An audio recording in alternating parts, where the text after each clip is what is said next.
सत्यम शिवम सुंदरम।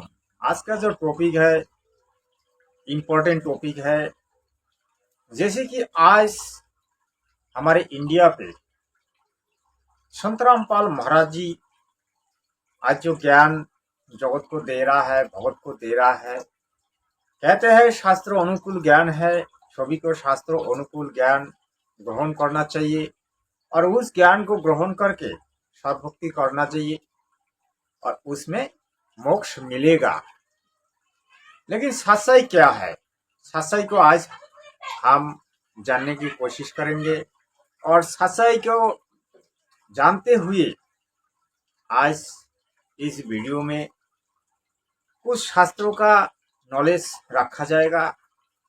आप वीडियो में बने रहे और वीडियो पसंद आए तो चैनल को जरूर सब्सक्राइब करें, लाइक करें, शेयर करें। तो चलिए वीडियो को स्टार्ट करते हैं। कौन है हमारा सच्चा ईश्वर? कौन है हमारा सच्चा ईश्वर और हमारा सच्चा उद्धारकर्ता कौन है और हमारा सच्चा उद्धारकर्ता कौन है? जैसे कि जगत गुरु तत्वदर्शी संत रामपाल महाराज जी बताते हैं, कबीर देव पूर्ण ब्रह्म है, परमात्मा है, परमेश्वर है। एकमात्र कबीर देव ही हमारे को उद्धार कर सकते हैं। बाकी जैसे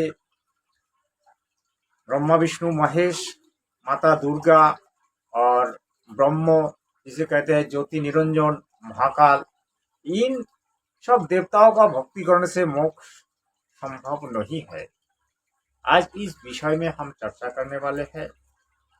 तो परमात्मा कौन है, इस बारे में पहले हमको जानना चाहिए। जैसे जगत गुरु तत्वदर्शी संत रामपाल महाराज जी कहते हैं, हमारे वेदों में, हमारे सूक्ष्म वेद में लिखा हुआ है, कबीर जी परमात्मा है, परमेश्वर है, जो सचखंड में रहता है, जो इस अखिल विश्व ब्रह्मांड का रचयिता है। तो और जो दूसरा जैसे ब्रह्मा विष्णु महेश्वर जी और उनके जो पिता माता है दुर्गा और ब्रह्म, ये 21 ब्रह्मांड में रहते हैं और ये लोग 21 ब्रह्मांड का मालिक है। ये लोग का काम है जीव को सृष्टि करना और जीव को देखभाल करना और यहाँ पे जीव को रखना। जैसे कि ब्रह्मा विष्णु महेश्वर जी की 3 गुण है, सत्व रजो तमो। इस 3 गुण से जीवों को यहाँ रखते हैं। और जो ब्रह्म है, इसका काम है प्रकृति दुर्गा से इस जीव जगत को सृष्टि करना है। ये जो मानव शरीर है, इस मानव शरीर को तैयार करना है और मानव शरीर के अंदर आत्मा को प्रवेश कराना। ये ब्रह्मा जी की काम है और दुर्गा जी की काम है, क्योंकि यहाँ का जो मेन देवता है वो है दुर्गा देवी और ब्रह्मा जी, जिसे ज्योति निरंजन कहते हैं, महाकाल भी कहते हैं। लेकिन कुछ लोग कहते हैं कि शिव भी महाकाल है। भाई, शिव महाकाल नहीं है। शिव को महाकाल इसलिए कहा जाता है कि शिव भी महाकाल जैसा काम कर सकता है। शिव जी को जो महाकाल नाम दिया गया है वो उनका उपाधि है, लेकिन असली जो महाकाल है वो है ब्रह्म। तो चलिए हम मेन टॉपिक पर आते हैं। हमारा सच्चा ईश्वर कौन है? ईश्वर परमेश्वर, ईश्वर परमेश्वर, ये 3 मूल देवता है। इस 3 मूल देवता कौन कौन है, इसको जानने का कोशिश कीजिए और इस वीडियो में बने रहे तो आपको पूरी जानकारी मैं दे पाऊंगा। तो आप धैर्य के साथ वीडियो देखें और चैनल को जरूर सब्सक्राइब करें। ईश, यहाँ का जो ईश है वो है ब्रह्म, ज्योति निरंजन, काल पुरुष, जिसे कोयलो नाम से भी जाना जाता है। जिसका मेन जो नाम है वो है कोयलो, जो कि जगत गुरु तत्वदर्शी संत रामपाल महाराज जी ने अपनी प्रवचनों में और शौध ग्रंथों में बताया है। और जो ईश्वर होता है वो सात संग ब्रह्मांड का मालिक है, वो अक्षर पुरुष है। उसका नाम हमें पता है, लेकिन हम उसका नाम बता नहीं पाएंगे क्योंकि सदगुरु जी की निर्देश नहीं है। और जो परमेश्वर है, परमेश्वर परमात्मा कबीर देव है। सदगुरु रामपाल महाराज जी ने अपनी 4 वेदों में प्रमाण कर दिखाया है और सूक्ष्म वेद में प्रमाण कर दिखाया है। जैसे गरीबदास जी की वाणी, धर्मदास जी की वाणी में, ऐसे बहुत महान महान संतों के वाणी में हमको देखने को मिलता है कबीर जी परमात्मा है, परमेश्वर है, जो सचखंड में रहता है, सत्यलोक जिसे कहते हैं, सत्यलोक अमरलोक में रहता है। लेकिन वो पूरे अखिल विश्व ब्रह्मांड को सृष्टि किया है और इस जीव जगत को लालन पोषण करते हैं। मूल जड़ वही है। तो आपको मैंने पूरा जानकारी दे दिया कि परमेश्वर कौन है, परमात्मा कौन है। आपको मानना पड़ेगा कबीर जी परमेश्वर। और हमारे उद्धारकर्ता कौन है, हम सबको उद्धार कौन कर सकते हैं। जैसे हम ब्रह्मा विष्णु महेश्वर जी की भक्ति करते हैं, ब्रह्मा विष्णु महेश्वर जी हमारे को उद्धार नहीं कर पाएंगे, क्योंकि ब्रह्मा विष्णु महेश्वर जी जो है इस 3 लोक का मालिक है, स्वर्ग मतलब पाताल। ब्रह्मा विष्णु महेश्वर जी की अगर आप भक्ति करोगे तो इस 3 लोक में रहना पड़ेगा। जैसे कि कृष्ण जी को सभी मानते हैं, कृष्ण जी की भक्ति करते हैं, तो कृष्ण जी यहाँ का मालिक है, यहाँ का चीफ मिनिस्टर है।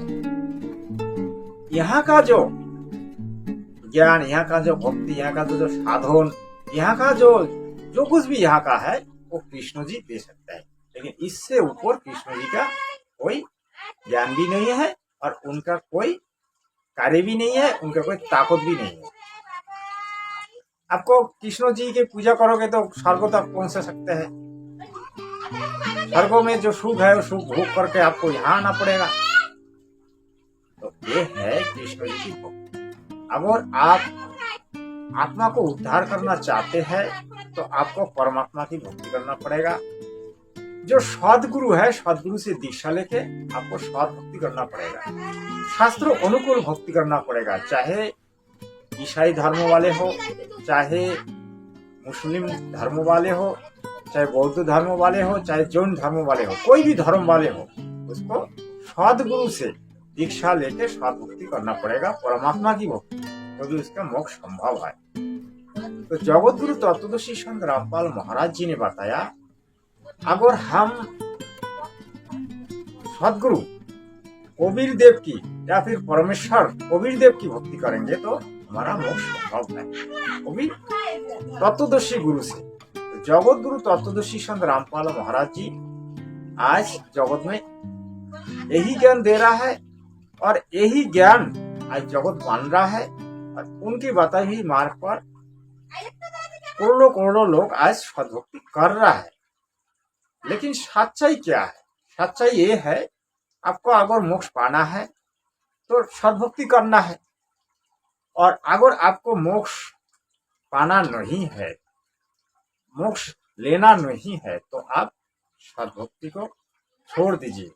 आपको यहाँ की भक्ति करना पड़ेगा, जैसे देव देवी का भक्ति, जैसे ब्रह्म जी की भक्ति, जैसे महाकाल कहते हैं, महाकाल की भक्ति करोगे तो ब्रह्मलोक तक पहुंच जाओगे, वहां का जो सुख है सुख भोग के यहाँ चला आओगे। अगर आप पूर्ण मोक्ष पाना चाहते हो तो आपको सदभक्ति करना पड़ेगा, सदगुरु से दीक्षा ले। सदगुरु सिर्फ रामपाल महाराज जी नहीं है, इस जगत में और भी सदगुरु है। सदगुरु पहले भी था, लेकिन तत्वदर्शी गुरु बहुत कम है। तत्वदर्शी गुरु जगत में एक बार ही आते हैं, जुगों जुगों में एक बार आते हैं और जगत को तत्व ज्ञान देके जगत को परिपूर्ण कर देते हैं। जो उसको अपनाते हैं उसको वो ज्ञान मिल जाता है और वो सदभक्ति करके मोक्ष पा सकता है। तो वीडियो को हम लंबा नहीं करेंगे, क्योंकि हमारे जो उद्धारकर्ता और जो हमारे सच्चा भक्ति, इस बारे में आपको मैं पूरा का पूरा जानकारी दे पाया। मुझे अच्छा लग रहा है कि आपको पूरा जानकारी मिल गया है। तो आगे और वीडियो को नहीं बढ़ाऊंगा। सत्यम शिवम सुंदरम।